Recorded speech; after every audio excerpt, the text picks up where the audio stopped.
This is the window just outside of bedroom 3. Look at all that putty that's just gone. Obviously I need to paint the frame some. Yeah, a lot of that putty is just gone, especially that upper right section. Section's just gone. Same thing down here in bedroom 4 where I'm staying.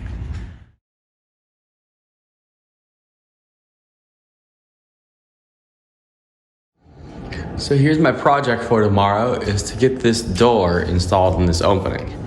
Now I had a bit of a conundrum on what to do here. The opening between the drywall is 35 inches. A 36-inch door, the frame actually goes out to 38.25 inches. I don't know how thick this is on both sides of the door. So I decided to step down to a 32-inch door, which has a 34-inch opening. So the door, or 34-inch overall, including the frame. So the door is an inch down narrower than the opening. So I picked up a piece of 1x to kind of fill the gap and a bunch of shims. So I'm thinking that what I should be able to do is remove the accordion door and only have to trim out the, this is taller than the opening, so only have to trim out the top of the frame and then be able to get the door to sit in place, get this side level, mounted, and then use the 1x to fill the gap on this side of the door. I care a lot more about how this looks on this side, on the bedroom side of the door, than I do the hallway side of the door. And then once that's all up and in, I can go ahead, paint it, stick a doorknob in it, and call it good. So I guess we'll see how this project goes tomorrow. For tonight, I think I'm gonna hop into the other room and do a little bit of sanding and get that ready for some primer.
All right, so the roller broke before I could finish. Basically, I got the end of the ceiling up there to go, all of that wall and all of this wall. So in the morning, I'll go pick up another gallon of primer. I've gone through 1.5, and I may need to go through more. I might as well just double up on some of this stuff since I'll be redoing some of it.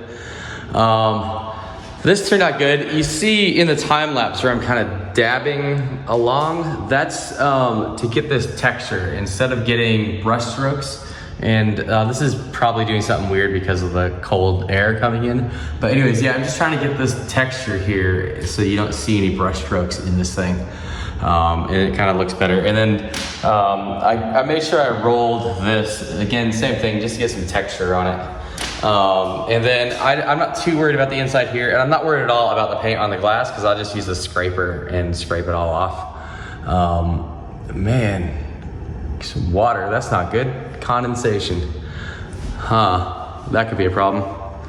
Anyways, so that's kind of what's going on here. I guess I need to block this vent off so it doesn't get too warm in here. Definitely got a lot of warm air coming out of there.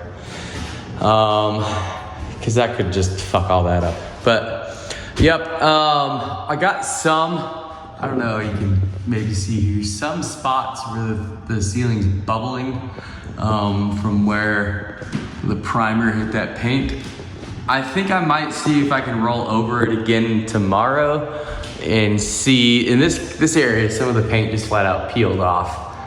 So I might see if I can roll over it, and if it doesn't pop off, then I might just leave it bubbly. Cause man, I don't want to scrape this whole freaking ceiling. That'll take forever. So yeah, that's where I'm at tonight. It's Thursday night, tomorrow's Friday, taking the day off. Gonna put that door in the other room. Go to the store, get some rollers, get some more primer, and maybe tackle the rest of this on Saturday.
All right, so here's what I'm doing with the laser. I measured the width of this door, and then I measured it into here. So I know it comes out to here when if it's gonna be flush against here, which is what I want. I don't care how it fits on this side. So it'll be flush there. So I use the laser to shoot a line all the way up, and I got a point on here, and I'm just kind of marking it, and now I'm coming back to this side. And so I use the tape measure to measure here to here, because the laser doesn't go straight up. Bad buying decision there. Anyways, it comes to here, measure out there, then I line it up, and now I'm gonna mark it all the way down. So now I'll know where the door comes out, and I also need to measure 4.5 inches from the line over to here, so I know where to cut this trim piece to make it fit.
So my plan to use the grinder to cut out the door frame is working quite well, actually.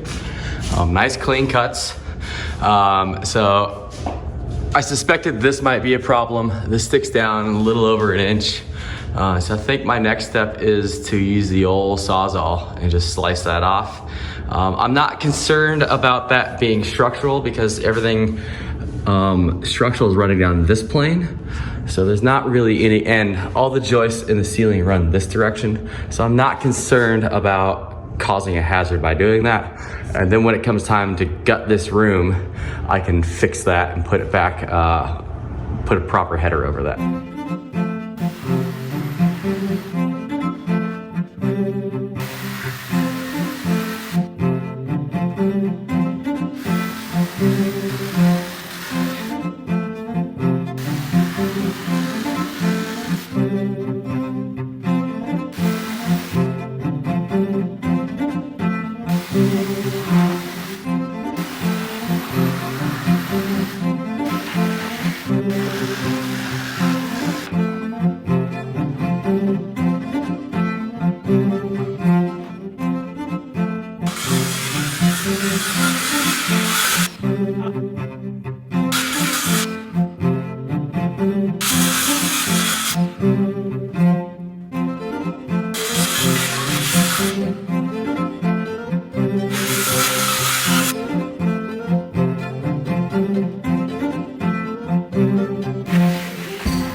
All right, so you saw me switch from the Sawzall to the skill saw because the Sawzall blade wasn't turning and going flat how I wanted to. It was just keep going up on that end, even though this end wasn't. So I was able to get a better cut with the skill saw, although it threw a shit ton of sawdust in my eyes. But I think now I can tip the door up and see how it fits. Should fit okay-ish. And all that damage up there is going to be hidden by the trim. I made sure I got trim so I can hide some of these sins here.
so this is my first time hanging a door, and I'm gonna call this a wild success. My whole plan actually worked out really well. I had to do a little bit of trimming up here, but it's a pretty snug fit considering just kind of how this weird corner is. If it was a flatter wall, I probably could have gotten a better fit.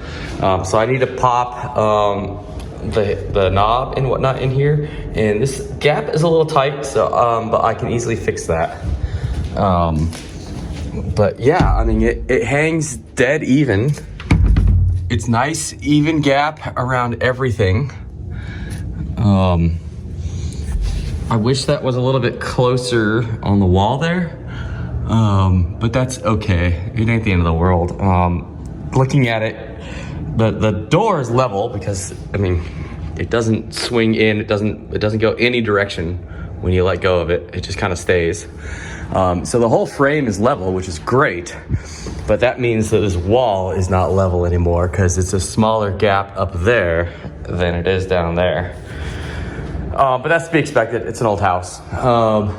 But I think it's a great success. I need to just take the grinder and trim up some of these. Getting this fit better is just mostly a matter of get the strike plate in there, get the screws in, and then worst case is I just have to loosen up some shims as I screw in the strike plate and just kind of get a snugger fit. But I'm really happy with this, and it took significantly less time than I thought it would. I started at 11 and it is 1:15 right now.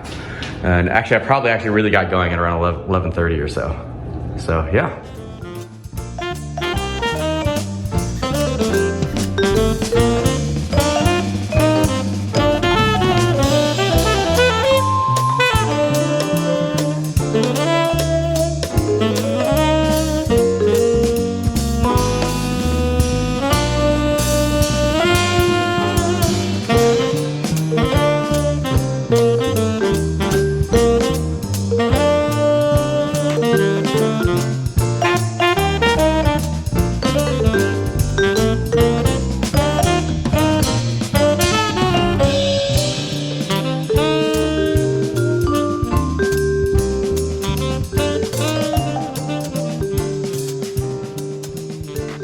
But John, you just hung the door up. Why'd you take it down?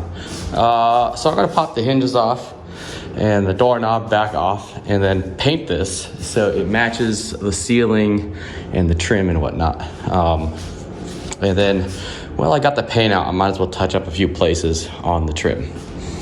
But yeah, so it'll be ready to go back up tomorrow. I got a little thing from the bottom to just kind of seal what little, I mean, I got pretty good on the gap on the bottom, but I just got a little thing to slide on the floor and seal the rest of that gap to help keep noise from coming in and out of the room.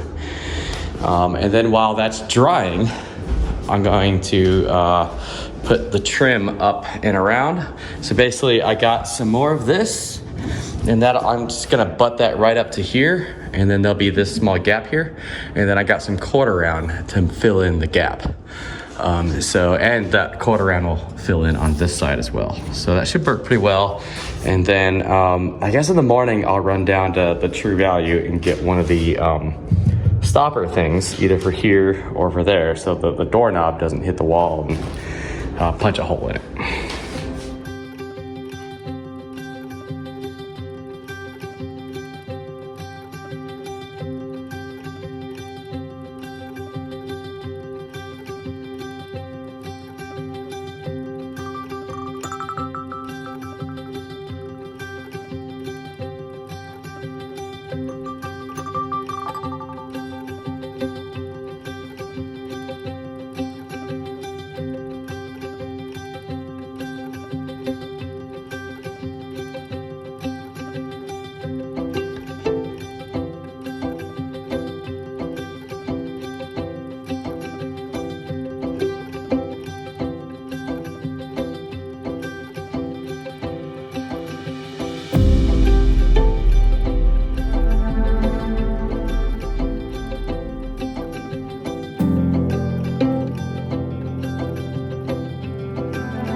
All right, so the door's back up, the trim is up, it's all nice, it matches. Step back here. It kind of looks a lot more like it belongs now. Kind of goofy that there's no trim on the left side, but that's what it is. And I'm sure by now you've noticed the switch over here, which is obnoxious. But I'm just gonna leave that, it'll be okay. It's LED lights on here, so I'll just tell the guy that it's fine and just leave the lights on when you leave because this switch is in a dumb spot, and that's something that'll just get fixed when I got this room. But I got the cord around here. I stupidly bought 2 sticks and I should have bought 3. So tomorrow I'll pop the third one up there. I'll pop some silicone up in there to fill that gap. And then I'm just not gonna fix that little gap down there or the little tiny one over there. I think it'll be okay. I don't think anybody's gonna complain about that. But for the most part, it's done. I can go pay attention to the other room for the rest of the night. So I mentioned last night about the condensation on the windows upstairs, and I need to block off that vent, but I need the cover off the vent for painting and stuff. And one thing I'm really pleased about in this house is that down here in the basement, there's all these doors. So this is a flapper door, and with that lever crossing the pipe, it's off. But there's another one going out here to the stairs. This one goes up to, I believe, my bedroom. Which is why it was cold. I mentioned in another video that I opened up the vent in my bedroom, and that was this. But down here, not up in the actual room. This one, I believe there's one here, but it's inside this creepy bathroom somewhere. But generally, like, there's one here that goes, there's a whole bunch of them. Like this one here goes up to, oh, that's why that room is cold. The blue bedroom that I'm doing the door on today, that was partially closed. And yeah, they're just all over the place. I think that was kind of a brilliant thing that they did when designing this house. And also, most of these vents make a home run back to this duct before, instead of, like, it's not crazy uncommon for a house for there to be 2 rooms back to back and they get fed by the same vent. Or some similar situation where everything kind of converges in one spot, and that's fine, that works. But when it comes to noise, you're not going to hear my room in the room next door to it, because everything comes down here and converges down here, and so noise from room to room isn't going to bounce through the vents. Even this bedroom here, I mean, you have to go the front bedroom, you have to go from here all the way over to here to get noise from one side to the other. And I think that's fairly brilliant as well. And even the return vents, this other layer of vents up above in the joist is return vents from some of these rooms. And even those have individual branches coming down to the basement, instead of just big ducts that go all the way up from floor to floor. So I think that's pretty cool. Oh, I still need to fix that. But yeah, I think that's pretty cool, and it makes the house a little bit more livable. All right, so that door project went well, and I figured while I was on a roll, I might as well do the other one.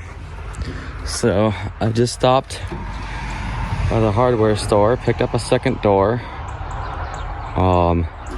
Being able to borrow the van from work is pretty nice. But the other day, when I got the first door, I was at the hardware store and I went and put it in the van, and I discovered that for some reason we had a CL5, a Yamaha CL5 sitting in the van. So I guess I'm just kind of riding around with that for a few days till I return the van to work. But yeah, got a second door, put up the front room, the room that I'm painting and all that kind of stuff. And this door frame is about a 1/2 inch narrower than the other one. So I should be able to use less shims, but it might be a tighter fit, might need a little more work. But I definitely do have to cut out the top just like I did on the first one. So I'm gonna take all this stuff inside and give it another go.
All right, so as you see, I got the other door in. There's a high spot on the floor right here, removing the tiles. Even after popping the tiles off, it still hit right in here. So I had to bring the door up some more, and it tilts out just a little bit at the top. Not a lot, but it's just enough that it annoys the hell out of me. So maybe a 1/4 inch or so. So it'll annoy the shit out of me that it's not level, but that's, I guess, what it's gonna have to be. And then I didn't know what I was gonna do with the floor. I had an idea. I was gonna go right over the top of this tile, but now that I popped some off, I gotta remove it all, which is, you know, what it is. And then I guess I'll find out if there's any subfloor problems when I do that. And I don't know if I can fix the little hump that's there or not. But I think I want to just leave it alone until it's time to gut this room down to the studs, and then I can do the subfloor, I can do the hallway, the rotting spot out by the stairs over there, all that kind of stuff.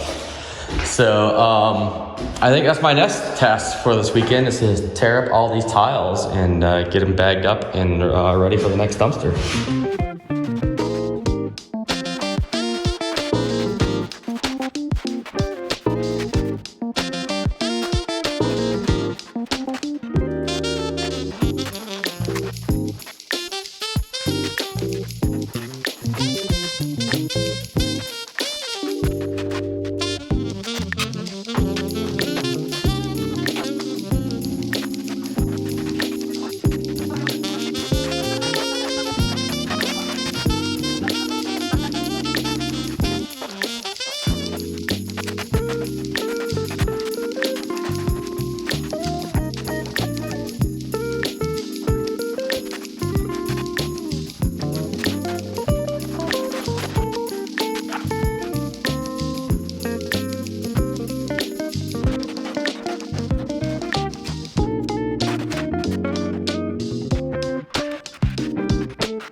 Well, shiza. So I just have a couple patches here and there where the tile doesn't want to come up.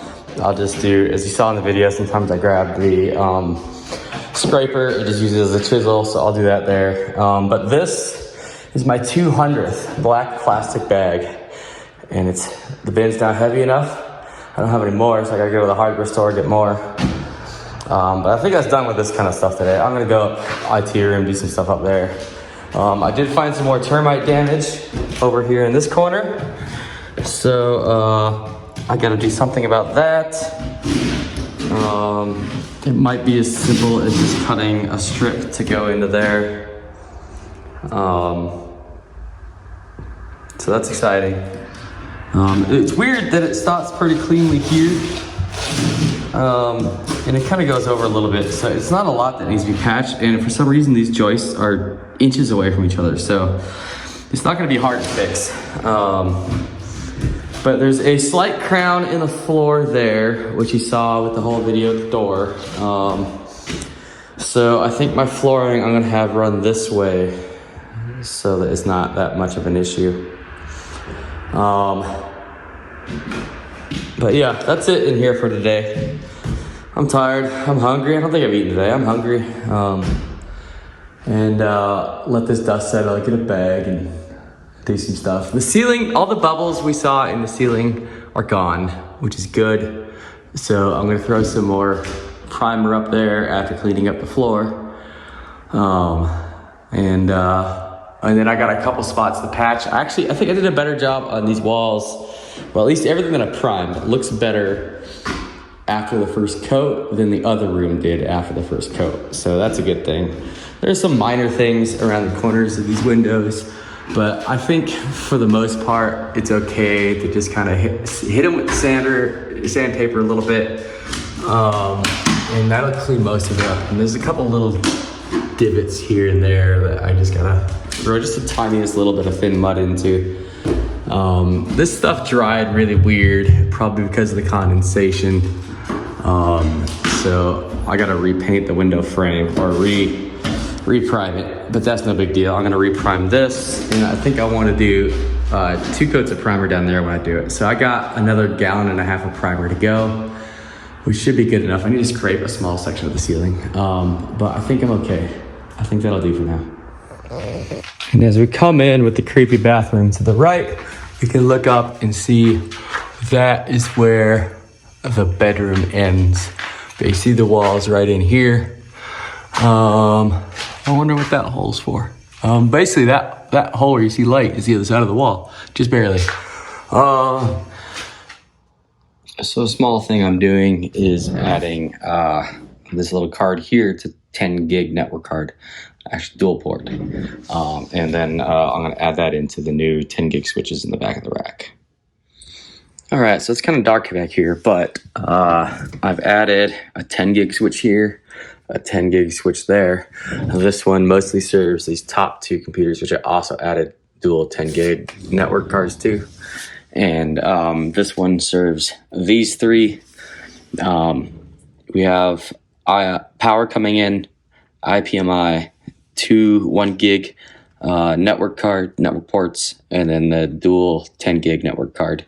And then everything kind of snakes back up, and everything is in a single loom so that I can slide the computer out of the rack and not get tangled on anything.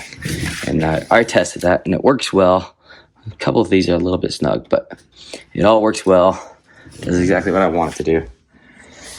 So now I'm ready to leave the hardware alone for a while and just mess around with software.